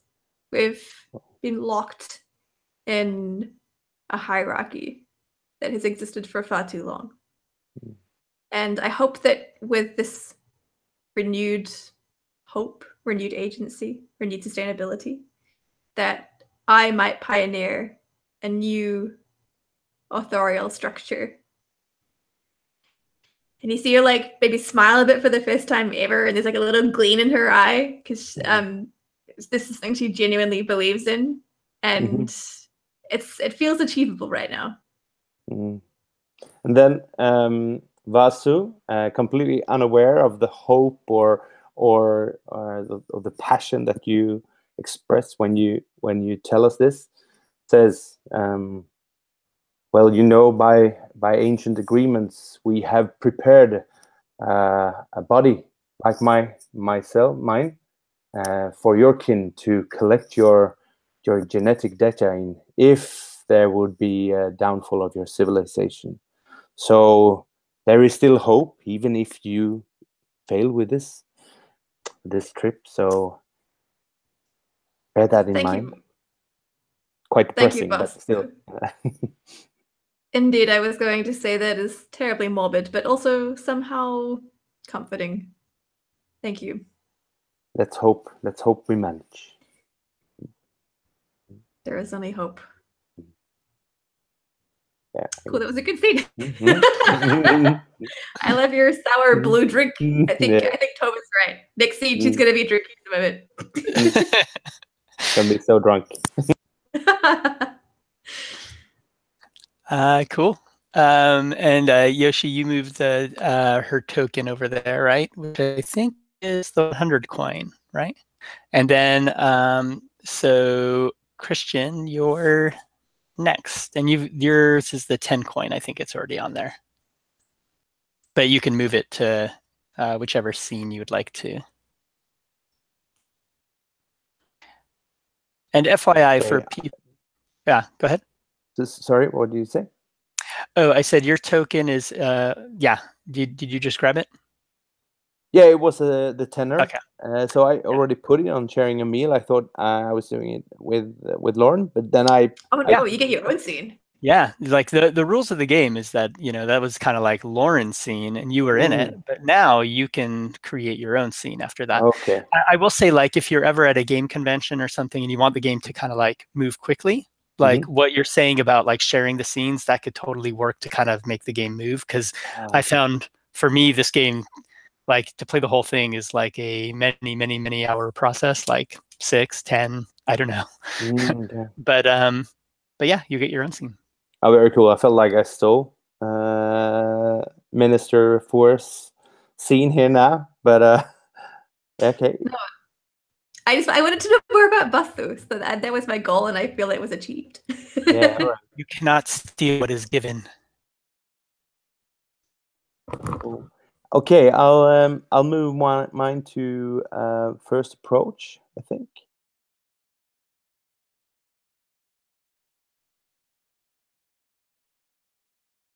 Is that my turn? Yeah. Okay. So Vaso has strange sleep cycles, I think. So sometimes he sleeps when others are awake.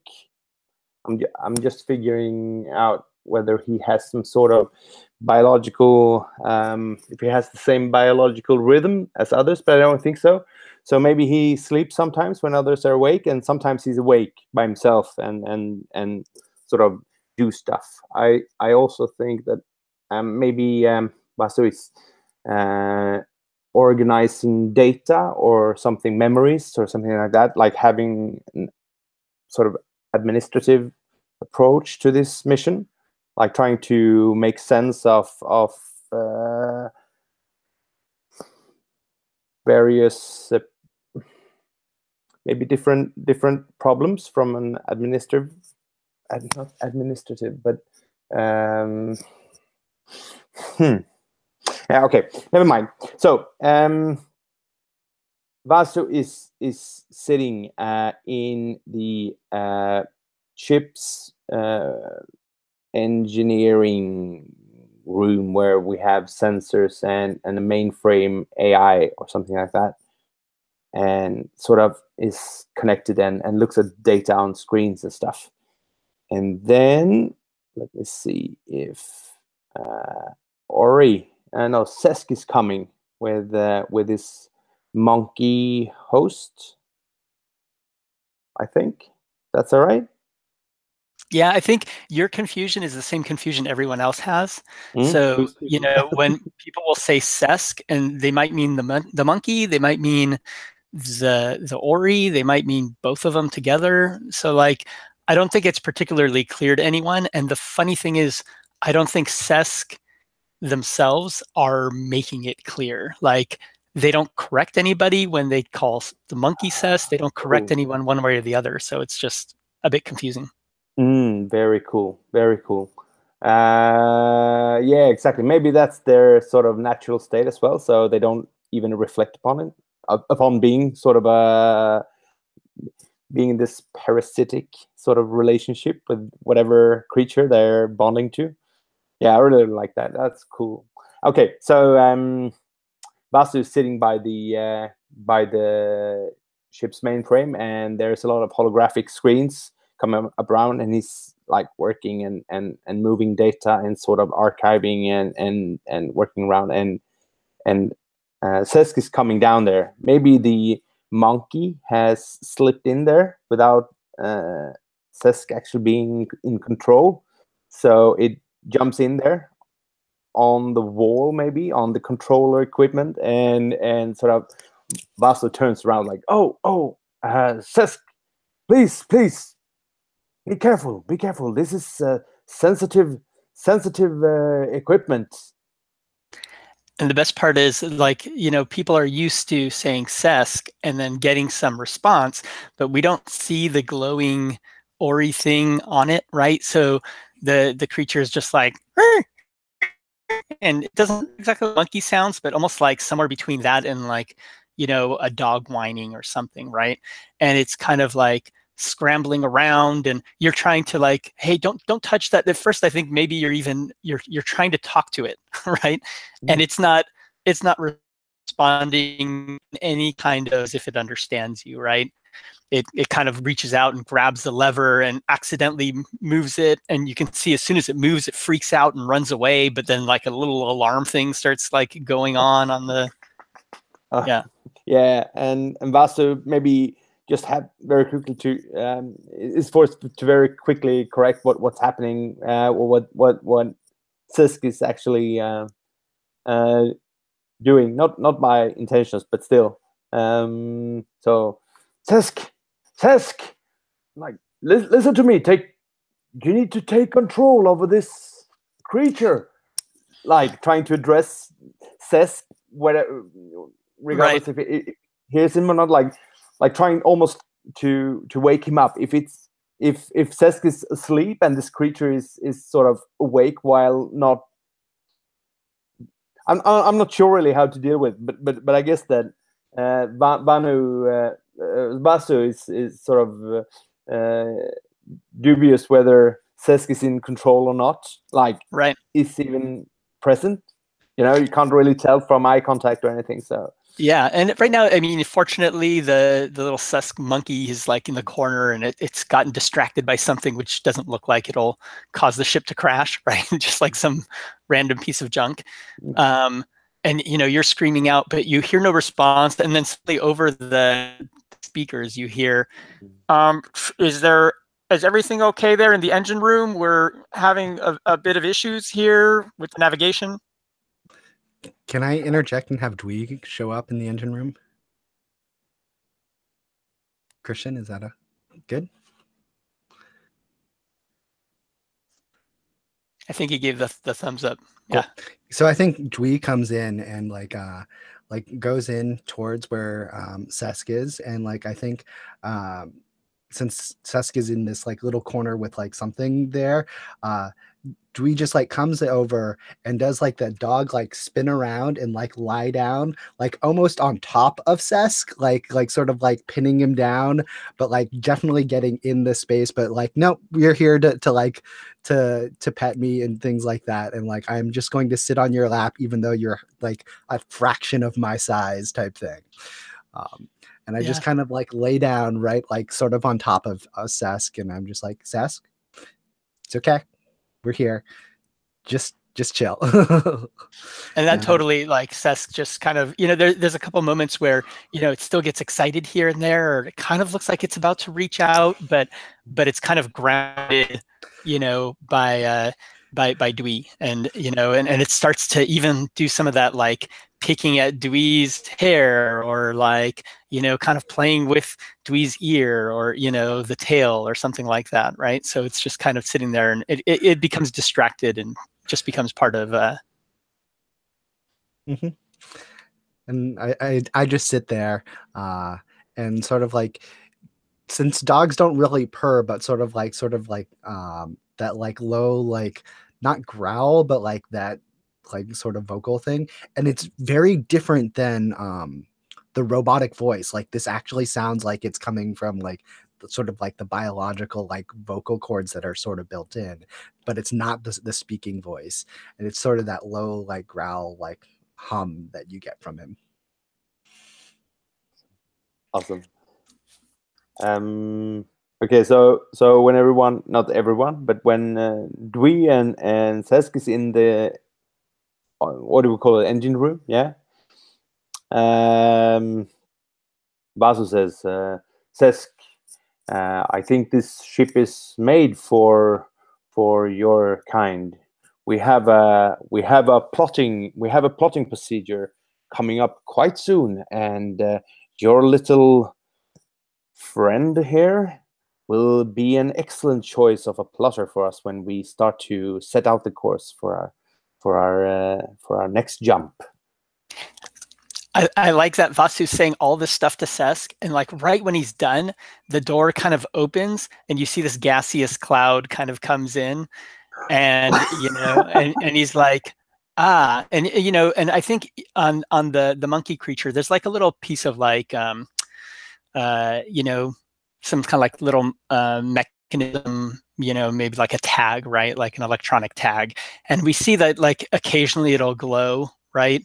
When we see Dwee and the monkey like playing around. But like it starts to like flicker more and more frequently. And like as it opens, you can see that it's just kind of lit, right? So it's definitely the proximity sensor or something, right? Mm-hmm. And and Sesk floats in and floats over to the monkey and sits on his head and says, "I apologize.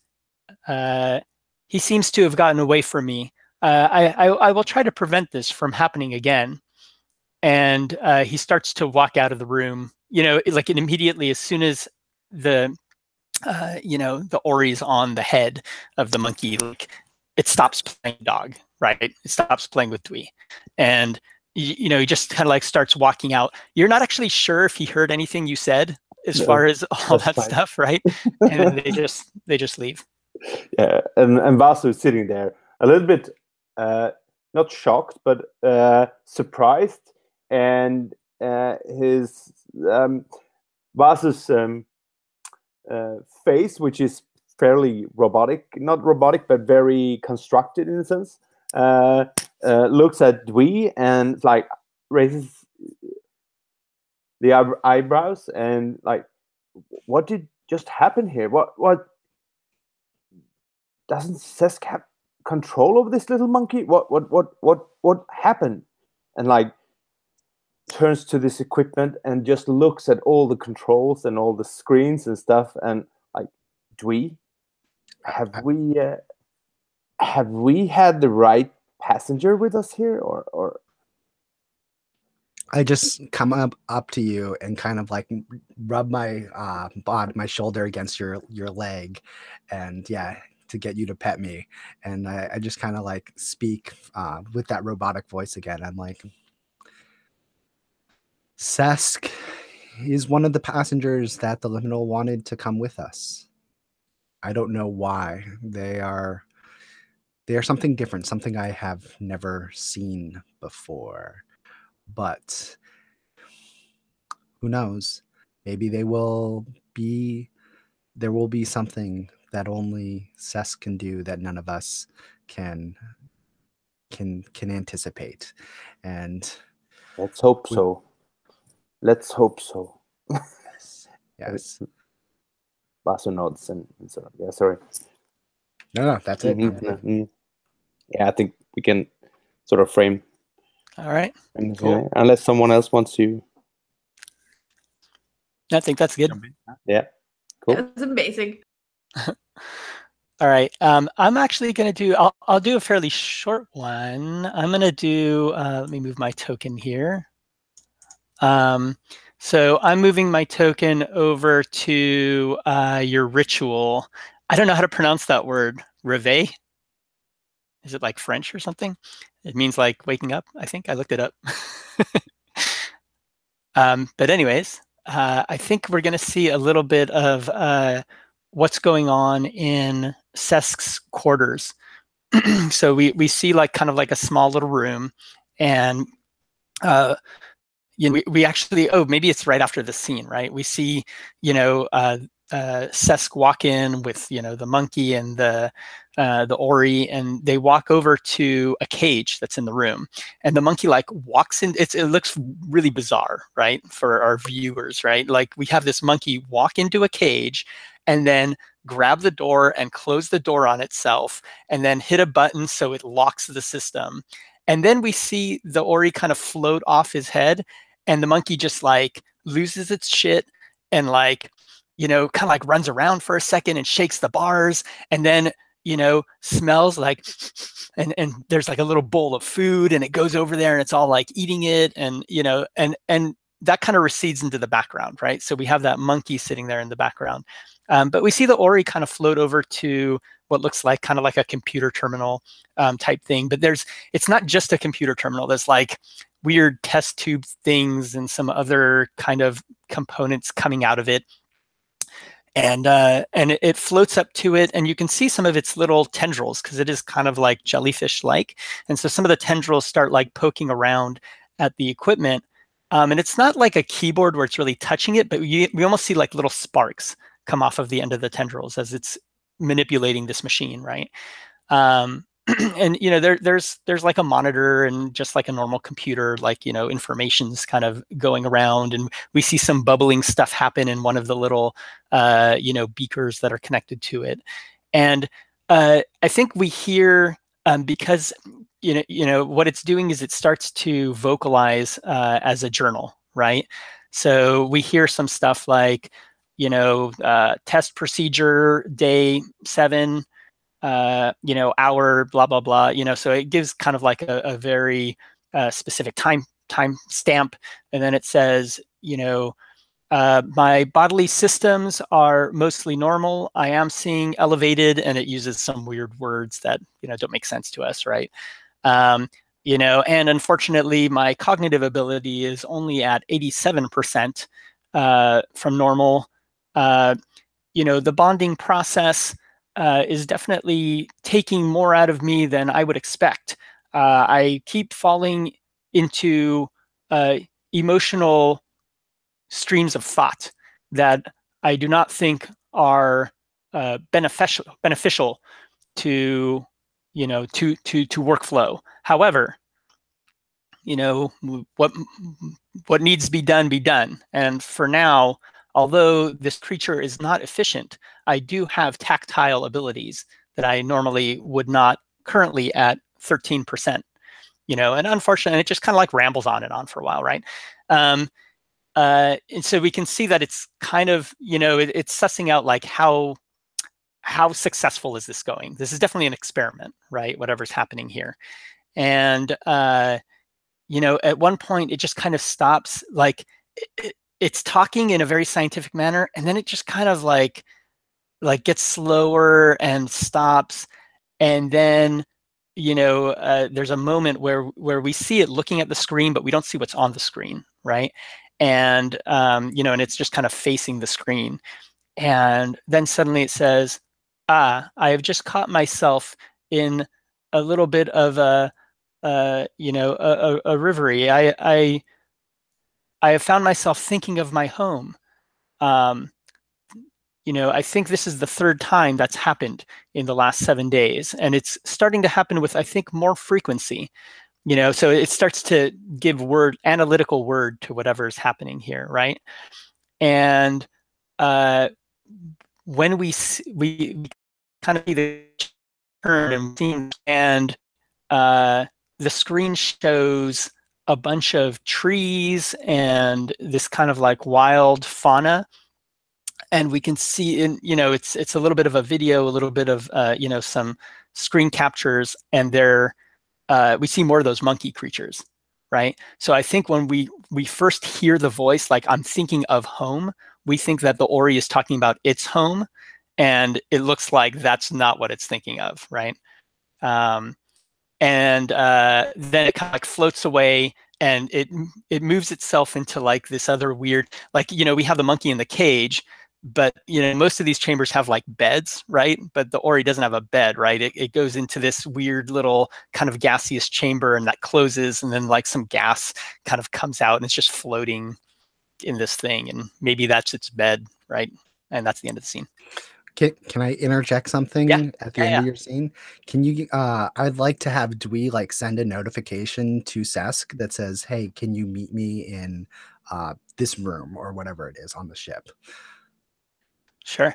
Because, yeah, I think it actually goes into that little gas chamber, and then there's like a notification ping, like and you almost feel the sigh as like it opens and it comes out, and it's responding to that notification. Cool. All right. Yeah. So that will lead directly into my scene, because what I am doing is going to the first approach the strength of the ship. And so like I think what you see Dwee is sort of like waiting outside the door of the room that he told Sess to meet them there. And so like when they finally come, Dwee kind of like looks to Sesk and says, I don't know what your home planet looks like. There was no information on file to it, but this is a place that I like to go, and I like to it reminds me and keeps me safe and comforts me. And like at that, the door like opens, and like we see into it. It's totally a holodeck type thing, and it's like these giant like redwoods and like soft like dirt everywhere, and it's got that very like earthy smell, like it just rained, and so everything is kind of vibrant, and there's ferns and stuff like that. And like so like there's these big redwood trees, but then there's also like these patches of like bright sun and like that are out there. And so like at that, Dwee just kind of like almost like just like a very quick like look at Sesk, and then just like plods into the area and just like starts running around, and like just like running around the area as much as possible, and then like going and rolling around, and then just like basking in the sun like area, and just kind to lay there. And then like when they're like basking in the sun, just kind of like turns and like looks at Sesk like, have you come in? Are you standing at the door? So is it cool that like when Sesk shows up in this scene, it's just like the Ori? No monkey, that's right? Totally fine. Right. So like before the Ori left the chamber, like, it went over to the monkey cage, but the monkey's just like passed out, right? So it just kind of like leaves and goes to meet Dwee. So, so I think we just see Sesk just floating there, right? And and Dwee's kind of looking like, hey, you gonna come in and play? Like, check this out. And Dwee kind of like slowly floats in. There's nothing playful looking about it, right? It just kind of like floats into the middle of the room, and kind of like goes from one object to another for a moment. I think Dwee's kind of like looking on like, ooh, what's it gonna do? What's it gonna do, right? Yeah, but totally. it's almost like examining, like, okay, a tree, okay, this, okay, that. And then it kind of goes back into its floating state, and it's like, huh, interesting. Would you like to see what my homeworld looks like and the comforting place that I like to go? Yes, that would be fascinating. I would love to see that. And I think we kind of see the holodeck kind of like quickly, D do its thing, right? And then all of a sudden we see it kind of like shimmering back into an image, and we see like like you imagine what Jupiter looks like out in the cloud. It's like clouds everywhere. There's thunder and lightning stuff happening. It's like loud and scary and crazy, and Dwee's just sitting there, and just kind of like the glow it's almost like a heartbeat, right? It's going Mhm. like open and close and open and close. And it's probably kind of scary for anybody else, but it's just sitting there heart beating. Yeah, and you see Dwee just sort of like do that, like standing on all fours, like kind of like with their back slightly arched, and then like lifting their head and like trying to smell what's going on here, and like sniffing around, and then realizing that they're like almost like standing floating with nothing below them, and so like kind of like scrambles to like go like on a cloud, even though like it's not really anything, but like is just something that's there, and just like does that little like circle 3 times and lays down and like puts their nose underneath their paw like that, and just kind of like sits there, and it's like very interesting place. And like, it goes away, and Sesk is like, thank you for sharing, and just like floats out of the room, right?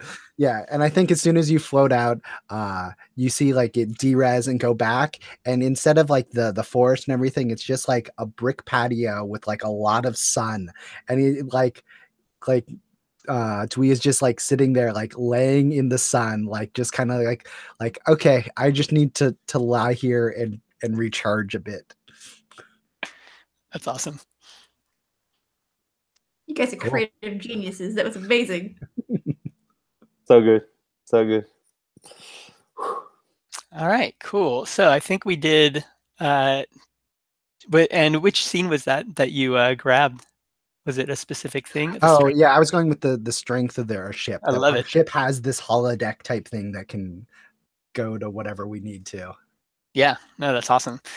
All right, cool. So, well, I think we're kind of gonna wrap up here as far as the game part of it goes. So far we explored Alpha Station, and we went on a little bit of a journey, and we went to the Gateway Nebula, and this is kind of how the game progresses normally. So we just keep doing this. When we do get to a point where we need to make a decision on where to go, whoever's in control of the liminal at that time makes the decision.